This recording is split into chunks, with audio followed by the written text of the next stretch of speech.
السلام علیکم دوستانو. تازه خبر ده چې د نوښار په سیمه کې په سپیشل کورټ کې دننه یو وی خور د خپل د ورور قاتل ووژلو. د دې واقعې تر شا حقیقت څه ده زموږ د ویډیو د سره تر اخره پورې وګورئ. د دې معلومات نه مخکې زه تاسو ته دا یادونه وکړم تاسو کو چینل زموږ په دې چینل کې نوي وئ حتما د زموږ دا چینل د سره سبسکرایب کړئ باقي وسه د ټلې نشان وهئ چې ښایي یوه نوي معلوماتي ویډیو تاسو ته په اسانۍ باندې تر ورسي. د نوښار سپیشل کورټ په عدالت کې دا واقعه یو څو ورځې مخکې شوې ده چې د نوښار ټي پي او په خپلو خبرو کې ویلي دي د نوښار په علاقه کې د کندر علاقې اوسېدونکي د ښځې په بورکه کې پټه ځان سره تمانچه راوړې وه چې په عدالت کې په خپلو دښمنانو باندې ډزې وکړي. دغه ډزو باندې مجرم پیشۍ ته راغلی چې په ډزو باندې لګېدلی او د سره دوه نور کسان هم زخمي شوي دي. نوښار ډي پي او په خپلو خبرو کې ویلي دي چې جینۍ ورور 15 میاشتې مخکې وژلی شوی و. دغه کس چې اوس مړ شو دغه یوې قاتل و چې جینۍ ورور همدغه کس وژلی و. په دغه مهال د دغه کس په عدالت کې پیشي وه. یوې خور د خپل د ورور په بدله یې واخیستله. نو دا واقعا هغه ټایم کې پیدا کېږي چې کله چې عدالتونه خپل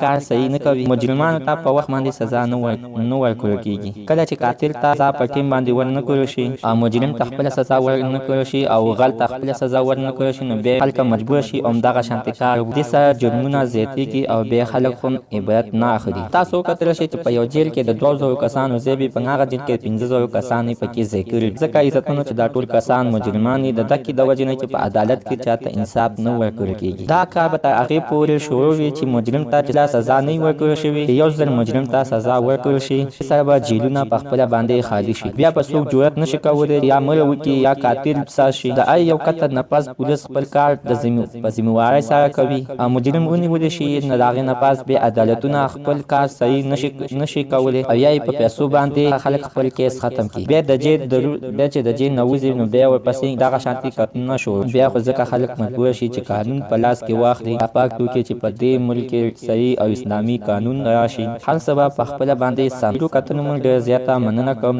دا خبر ته دیزي پورې د نوي خبر دپاره موږ هم دا چینل د سره سبسکرایب کړئ خوا کې ورسره د ټلې نشان وهئ چې ښایي یوه نوي معلوماتي ویډیو تاسو ته په اسانۍ باندې در ورسي.